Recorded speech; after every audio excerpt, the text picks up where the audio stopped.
All right, guys, today we are going to talk about a manufactured scarcity. Yeah, it's a tough one. And we're also going to talk about sticky rice tea. Stick around.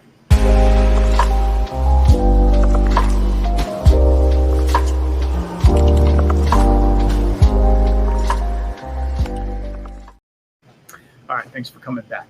Okay, so we are going to get into a manufactured scarcity that a lot of big brand whiskey makers are doing right now, and it ain't cool.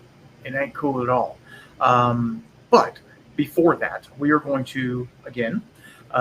This is a shameless plug for my buddy Richard over at Whiskey Provisioner. We are going to watch another episode. This is the one that I really wanted y'all to watch. Super fun. Watch, listen to, you know what I mean. You know what I'm trying to say. I just got to get to the thing. You know what I mean? All right. So this episode is called J.T. Millick Rice Whiskey and Sticky Rice Pu'er Tea.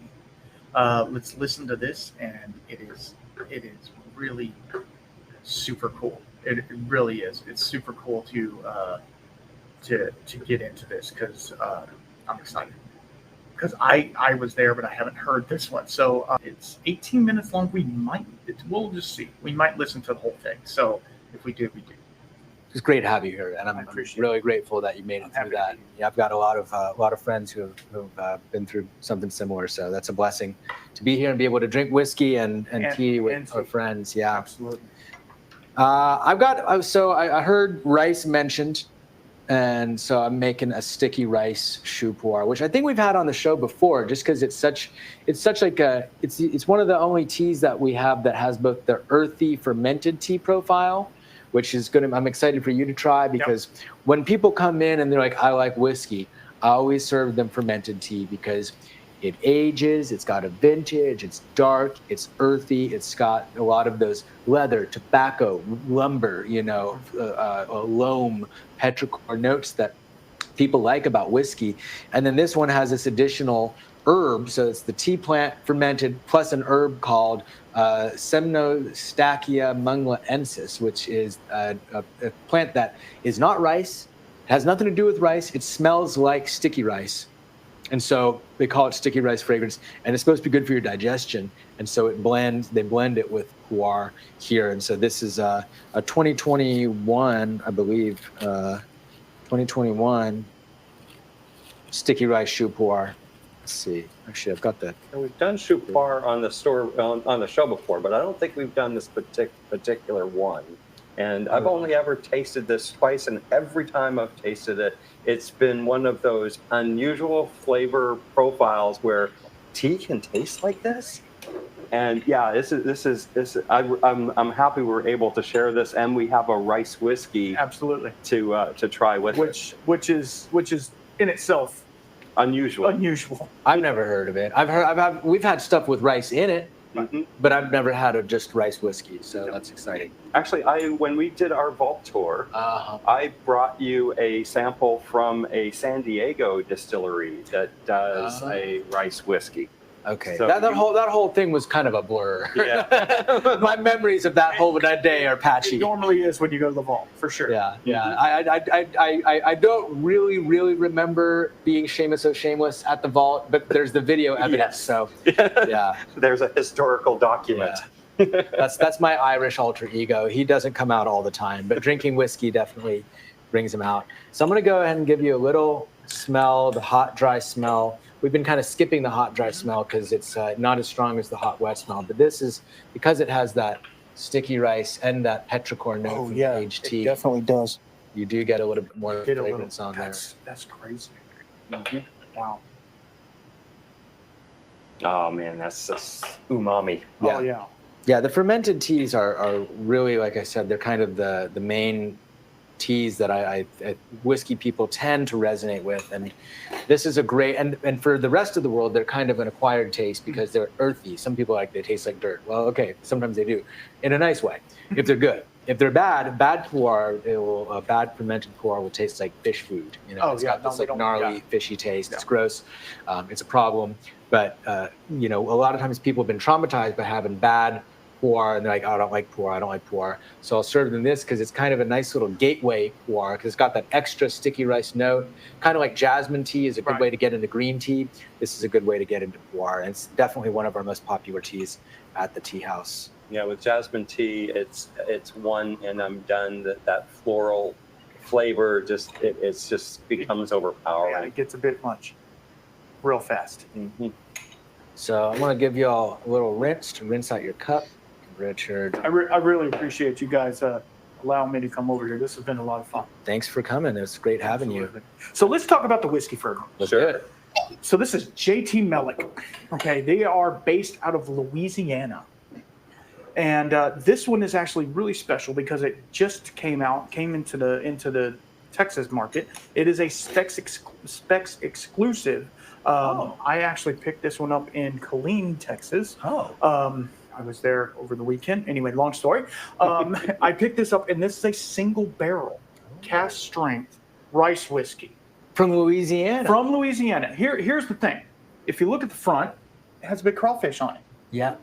Everybody sees that, and they're like, oh, that's crawfish whiskey, like Crab Trapper. Right. If you've ever heard of Crab Trapper. It has nothing to do with that. Hold on. I need some explanation about that. Crab Trapper? Crab Trapper is a whiskey made by invasive crab species in Maryland. And I saw bottles of it at Irene Tan's store. Absolutely. And I was tasting a lot of things, and that was one thing that I was not interested in tasting. And I still don't know whether it's the crabs are in with the grains, and that's what makes it a whiskey, or whether it's infused with crab. It scares the heck out of me. It tastes like crab. I have to say, I am intrigued. Absolutely. Although they're not made from crawfish, but the idea that you could make I think I sent one of y'all a link to this, and I was like, or maybe it was Rex or someone. I sent someone a link to this, and I was like, y'all got to try this. But I do remember hearing about that. I'd forgotten about that. We got to try that at some point. But okay, so this is not crawfish. No, this is 100% rice. So they actually have a rice farm, and they've had this rice farm for over 100 years. Yes. And what the thing is, Louisiana is a huge producer of rice. Oh, yeah. Whatever. And the crawfish are there, and they have a symbiotic relationship with the rice. And so they are a crawfish farm as well. Yeah. So they're growing their own rice, their own variant of rice, just to make this whiskey. So this whiskey is unlike any other rice whiskey you're going to have because it's specific to their brand and to their property. So cool.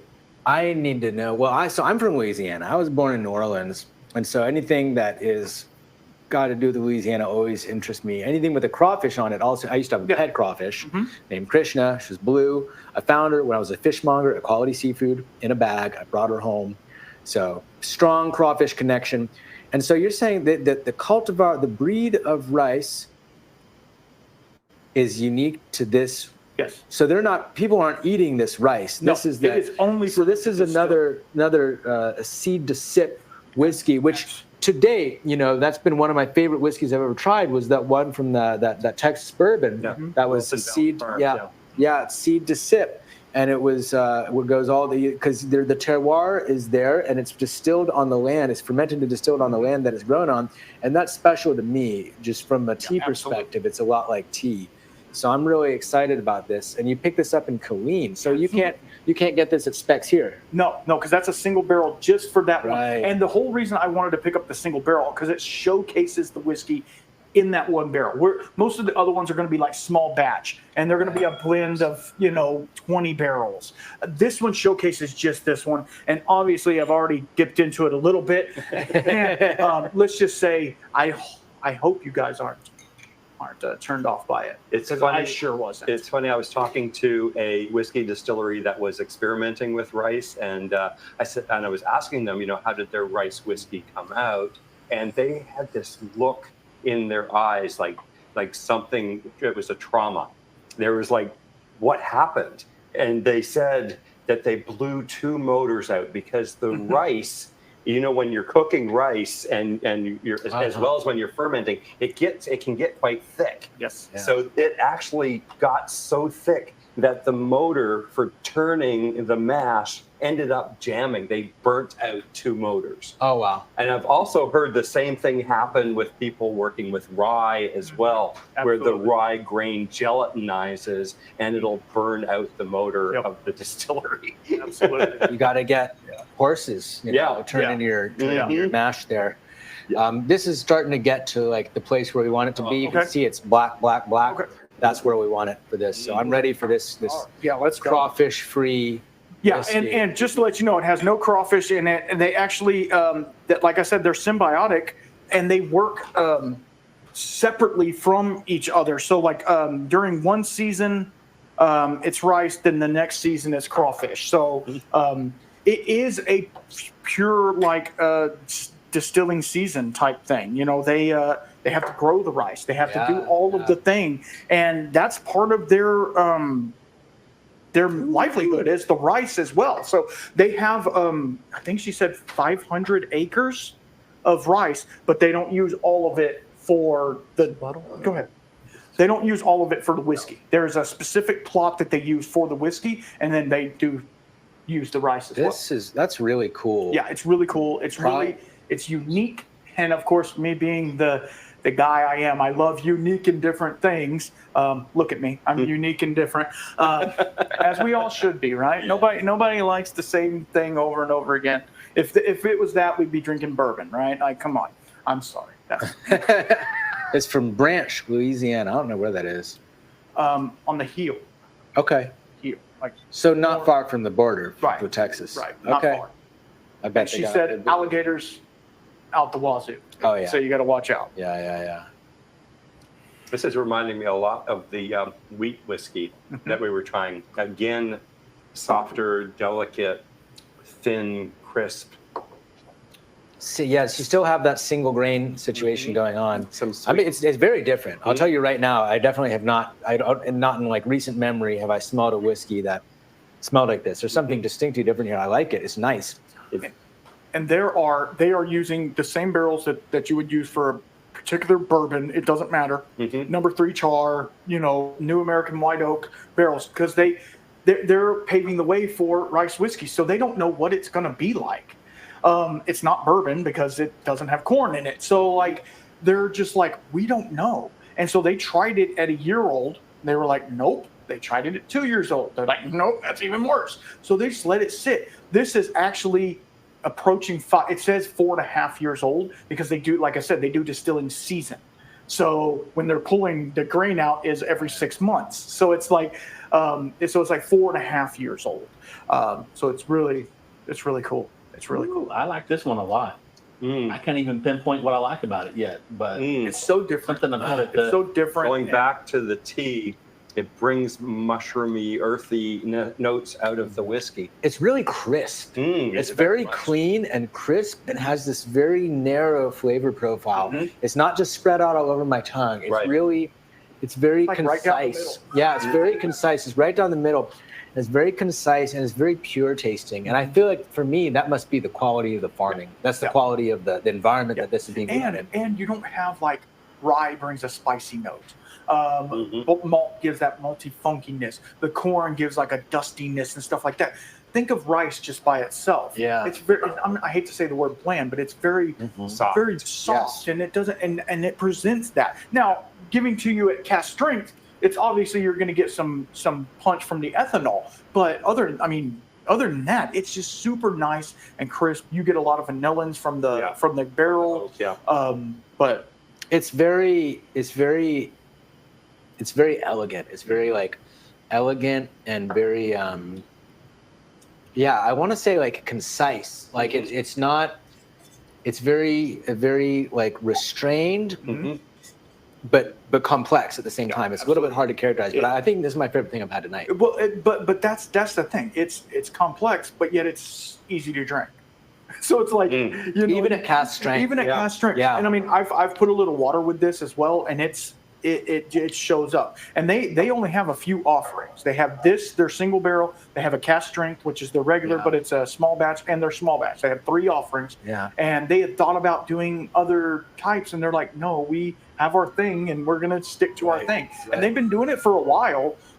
They're fixing to come out with like a 8-year-old bottling. Cool. That's going to be age stated. I'm very interested and stuff like that. out. And they're getting pretty good production. I mean, if we can get it here, so that's they actually do have a couple of single barrel picks at the specs around here. I think one on Brody, maybe. They have an app. You can go to their app and it'll tell you all the Splash of water, a little sweeter, but brings out some more barrel spice characteristics. But it is still a very, like I said, with the wheat whiskey, it's delicate. Mm-hmm.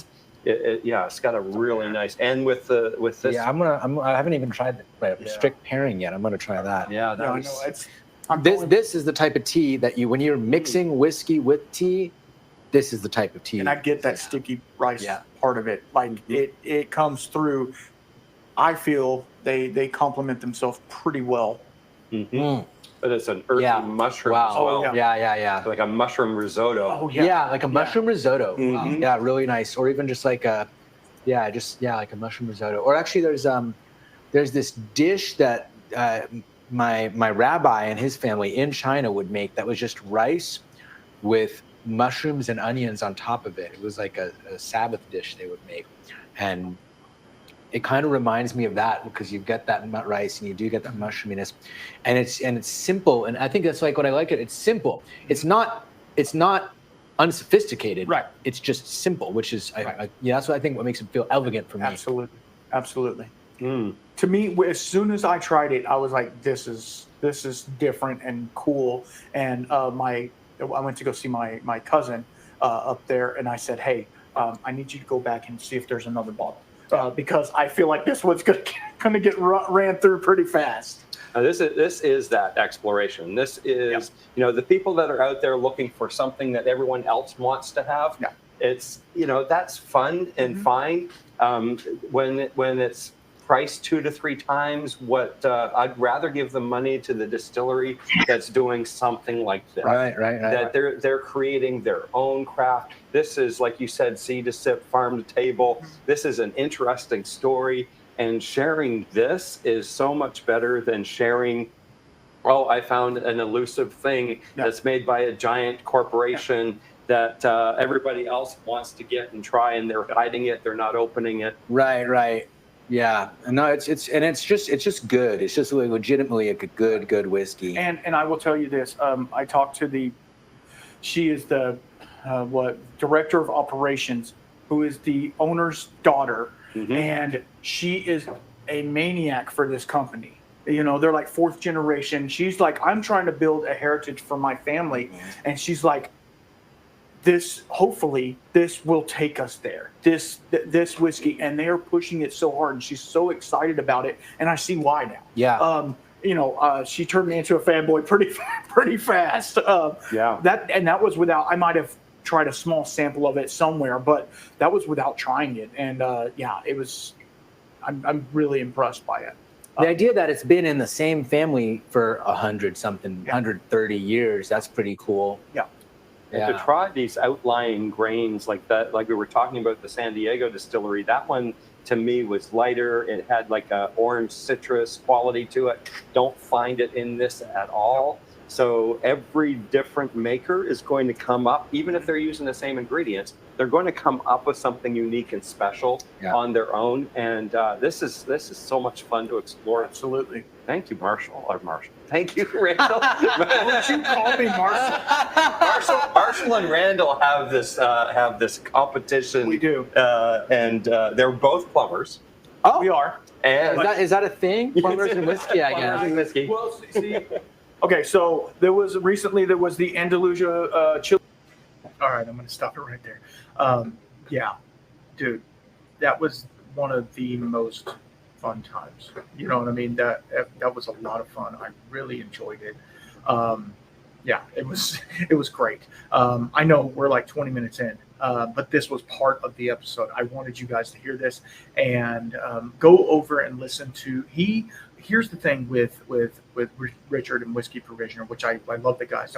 Don't say I don't, but they, like, we recorded for probably 2.5 hours, right?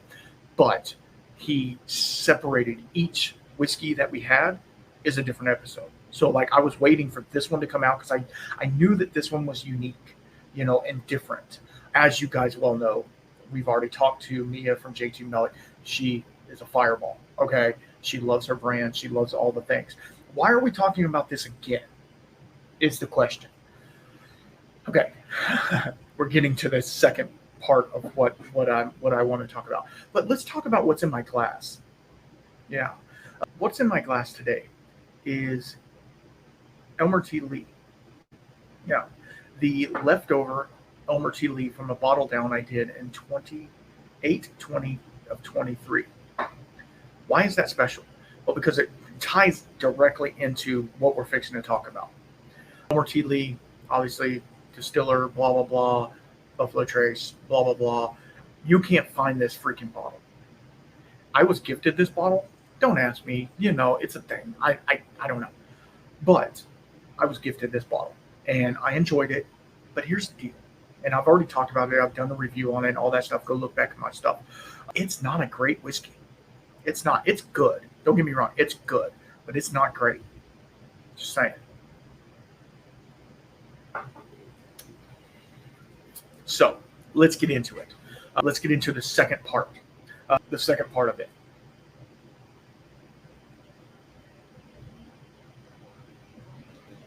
I told you I'm gonna do it every episode. I don't care.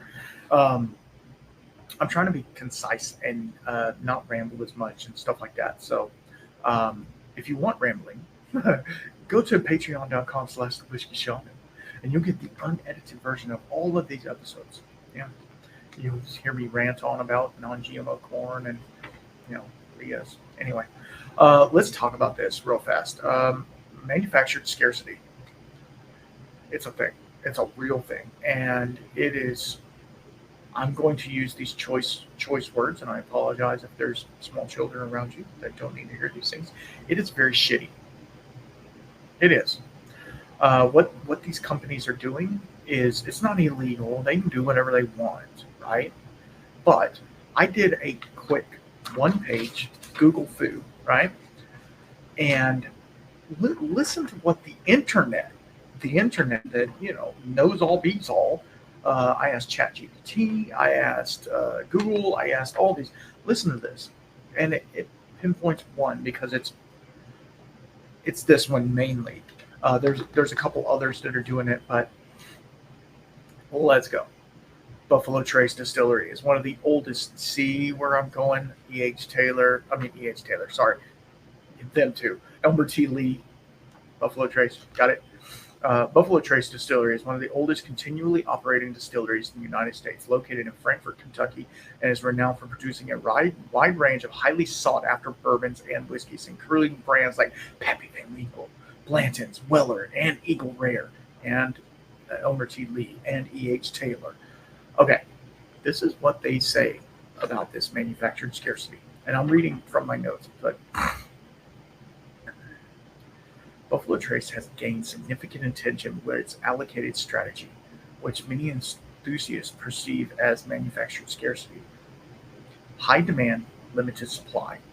Buffalo Trace produces some of the most acclaimed and awarded bourbons in the market. High demand naturally creates scarcity. And the production, they just can't keep up with the consumer's desire. That's what they say, right? And then it goes on to talk about their aging process. Here's the deal. All whiskey has to be aged. So shut up about your aging process. Nobody gives a crap, right?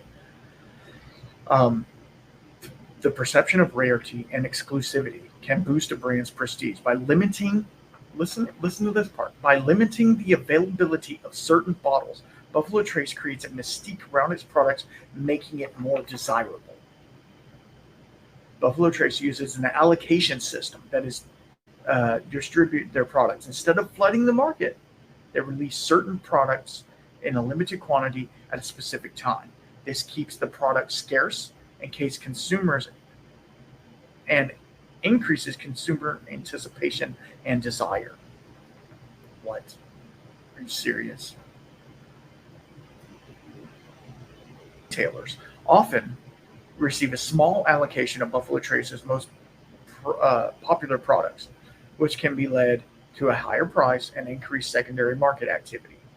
The secondary market, where enthusiasts resell bottles, is significantly marked up prices, contributing to the perception of scarcity and exclusivity. Sorry. The distillery strategy decides whether it produces large quantities or keep it scarce. For example, while you might find Buffalo Trace bourbon more readily available, bottles like Pappy Van Winkle and certain Weller varieties are much harder to come by.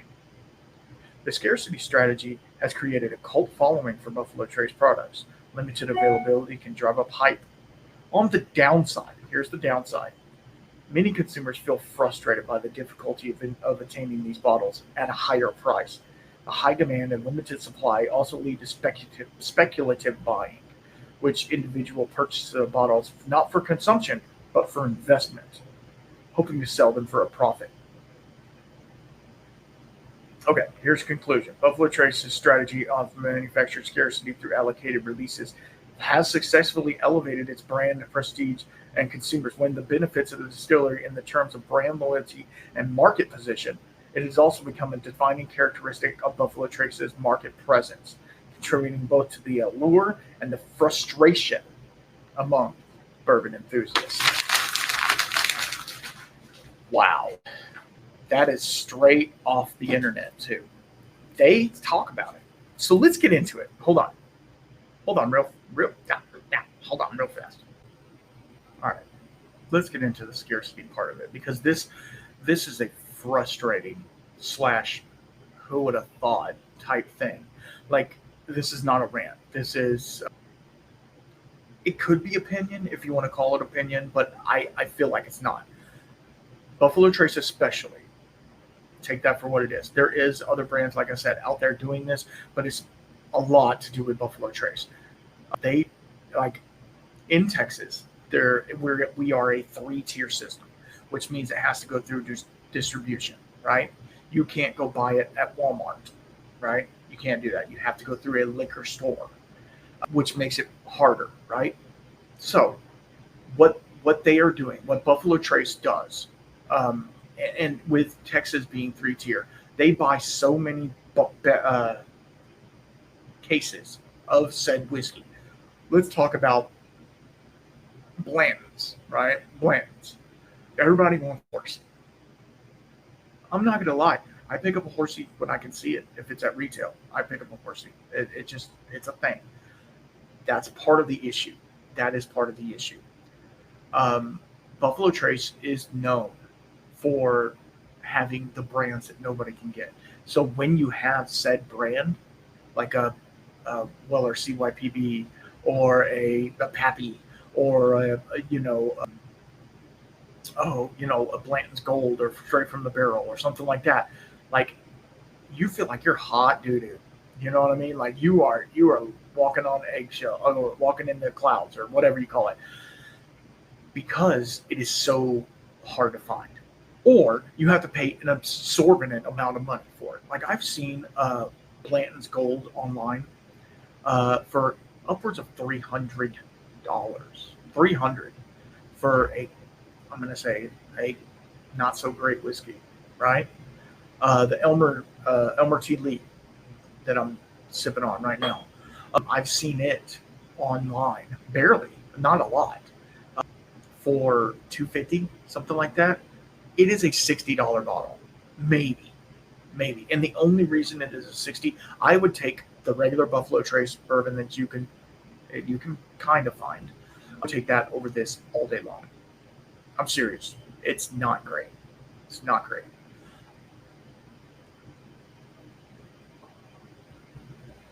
It's just not great. It's spicy, like almost too spicy. It's only like 90 proof or 45%.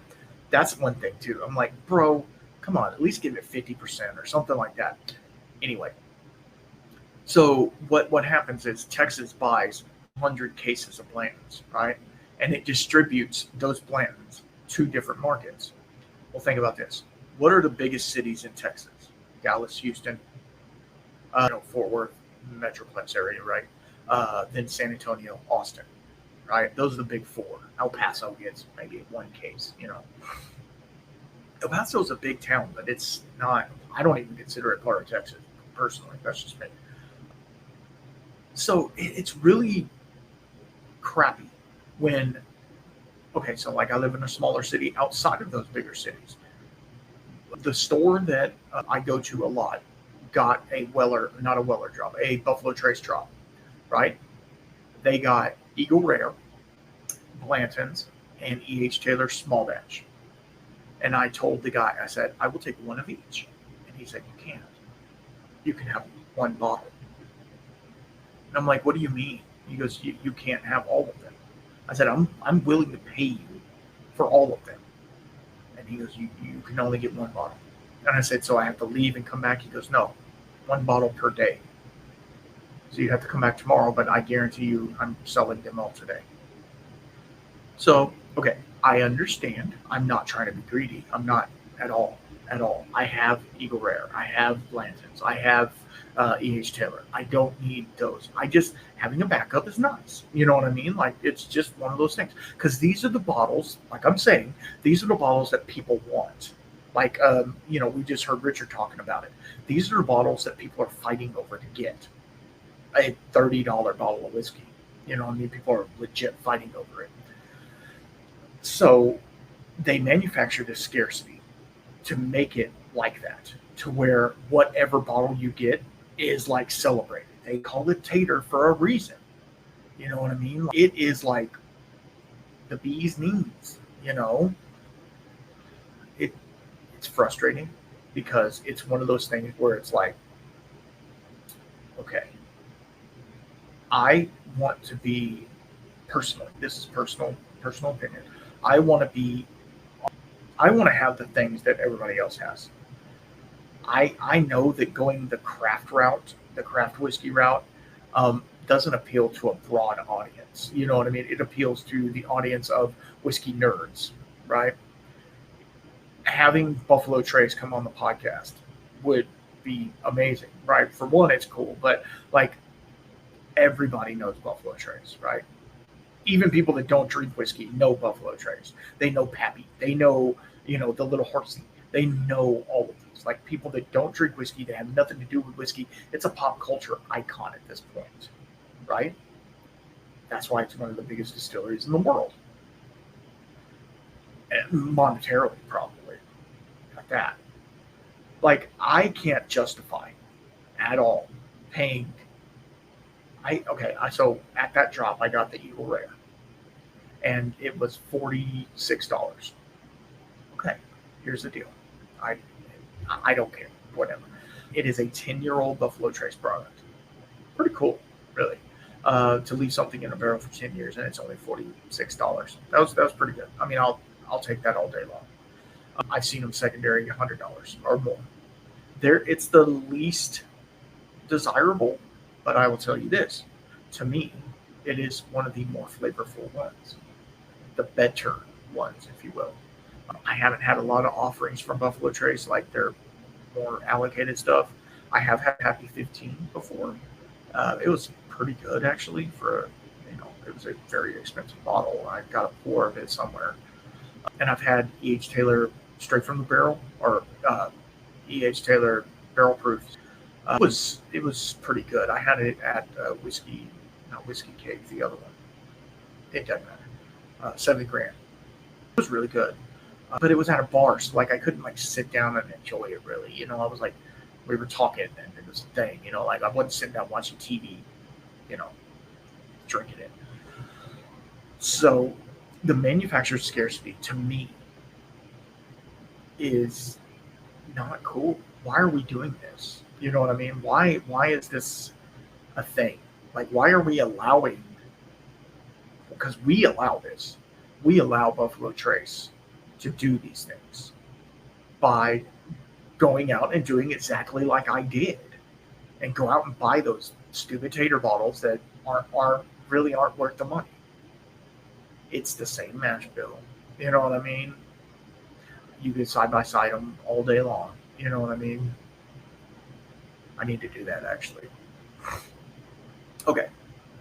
So the other part to this is it's not just Buffalo Trace doing it. It's not, because once it leaves Buffalo Trace's distillery, once Texas says we need 1,000 pallets of blands, right?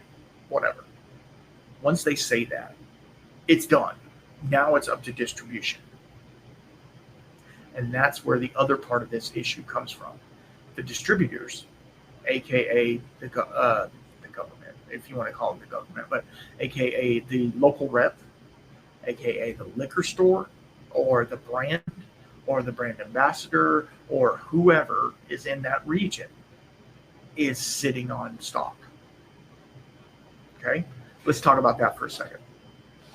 Sorry, I had to move my foot like in the way. Okay, let's talk about that real fast. Here's the other side to that. The people who get the whiskey in the different categories and the different states or whatever, they're sitting on stock of whiskey. So they'll sit on a pallet of Stag, right? They'll sit on it for like 2 years. Why? I know why. We're gonna figure that out. But why not just release it? Why not release it? And here I have heard, I don't have firsthand knowledge on this, but I have heard that people have gone into stores. One of my Your Drinking Buddy, he's on YouTube. Go check him out. He has a lot of followers, so he doesn't even know we're talking about him. He did an episode of something similar. That's kind of what premised this episode, part of this episode, saying that he lives in Arizona, right? And they are allowed to sell alcohol at like Albertsons and Walmart. Well, they dumped a bunch of Stag at Walmart. Looking at the SKU, the laser code and the bottle, that was stock from 2021. I'm going to let you sit with that for a second.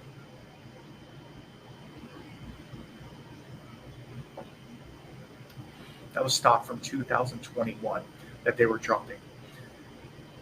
How? When it fell off a truck? No. Buffalo Trace releases product when they release it, right? Twice a year, 3 times a year, whatever. I know they release like Thomas H. Handy. They release it at the last quarter.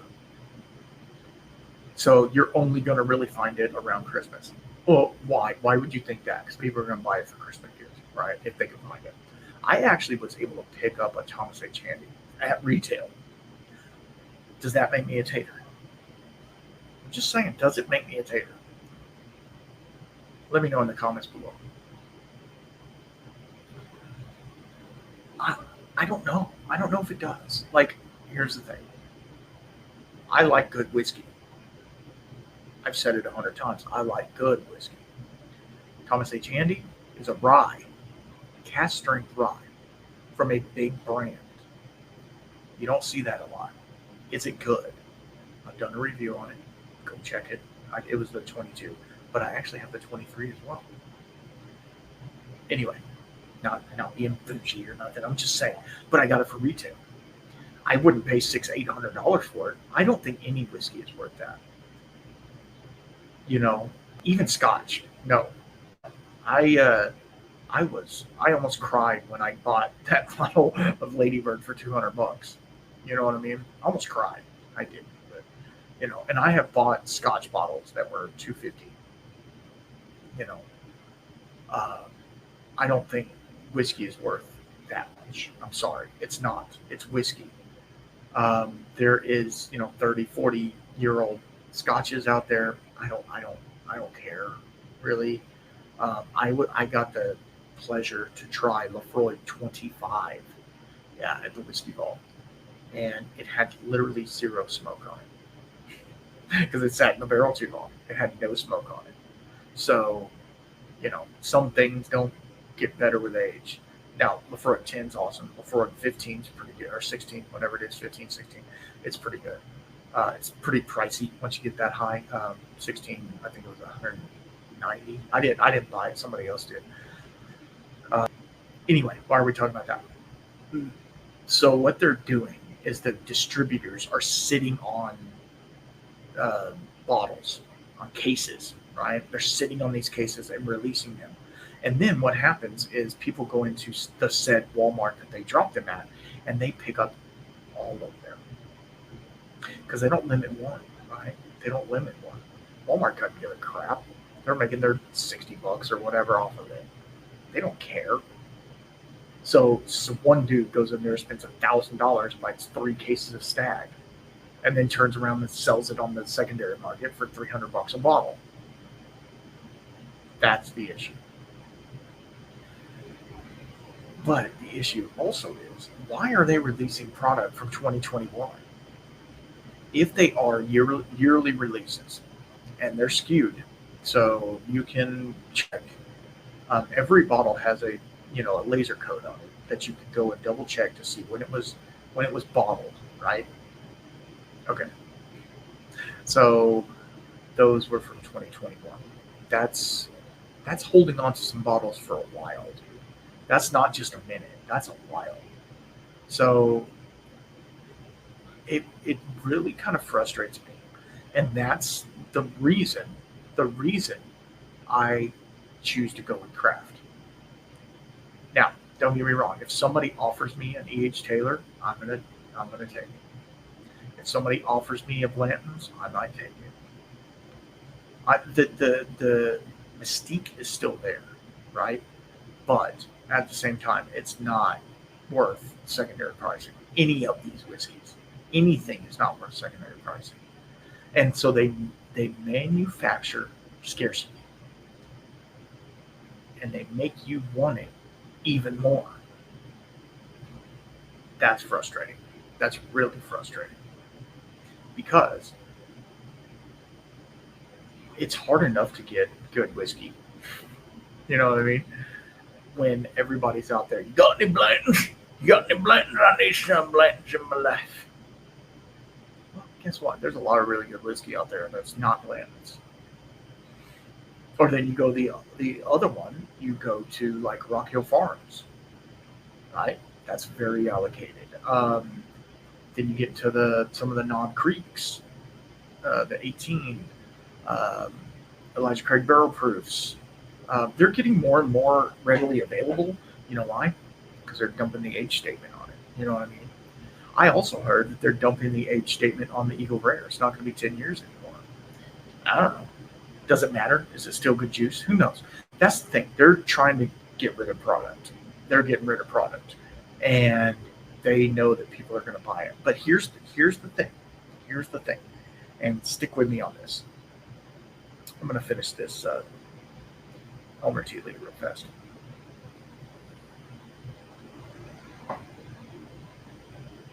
Spicy. Okay.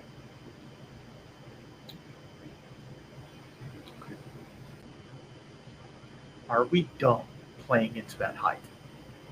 Are we dumb? Evidently I am, because we play into it, right? We buy these bottles just because we can, right? So what do we do? What do? Do we stay away from them? No, because what will happen is anybody who comes to your house, and if they want to drink some of your whiskey, they're going to ask if you have Blanton's, or if you have Stag, or if you have this. They're not going to ask, what kind of weird craft whiskey do you have over there? Now, you always point them that way, right? You always point them to, hey, this is a very unique bottle. Here, try this JT Mellick Rice whiskey. I think you'll like it. And guess what? I think it tastes better than Stag. Mic drop, right? What do you do? Like, what do you do when that happens? We have to stay in this whiskey realm. We have to stay relevant, right? And what's relevant is what's allocated. Everybody talks about what's allocated and what's dropping. And you look on YouTube, there's a huge push towards allocation. Getting the newest, best Pappy and the W.L. Weller and the, what was it, Daniel Weller, I ain't paying $6,000 for a bottle, dude. No, I'm not. I can't do it anyway. So it doesn't matter. I would die. I would literally die. My wife would kill me for one. But so yeah, I don't know. To me, it's a touchy subject, but at the same time, it really pisses me off. It really pisses me off that these brands do this and they create this scarcity. And it's a mindset of like, I gotta have it, so I'll do whatever it takes to get it. And then you go and you get the thing, and then you drink the thing, and you're like, oh, it doesn't taste this.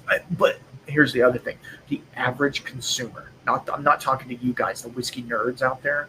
The average consumer only cares about the bells and whistles. That's true. They only care that it has a little horsey on top. That's all they care about because it's a status symbol. It's a status symbol. They don't care that I have 15 bottles of Andalusia. They don't care about that. What's that? You got any Blantons? That's the manufactured scarcity. And that's the mindset that we have these days of manufactured scarcity. So I say all that to say this. Is it going to get any better? Absolutely not. Yeah, there's nothing we can do about it. It's not so much Buffalo Trace. Buffalo Trace does limit their production on certain things, or their output on certain things. They're helping it, and they might have hands in distribution as well. And not to rant about this, but you know that Buffalo Trace doesn't just do the distillery thing, right? I mean, they have hands in everything. They have marketing team. They have all this stuff, brand reps, all these things that are in the pulse of the whiskey on the streets as well. So think about that.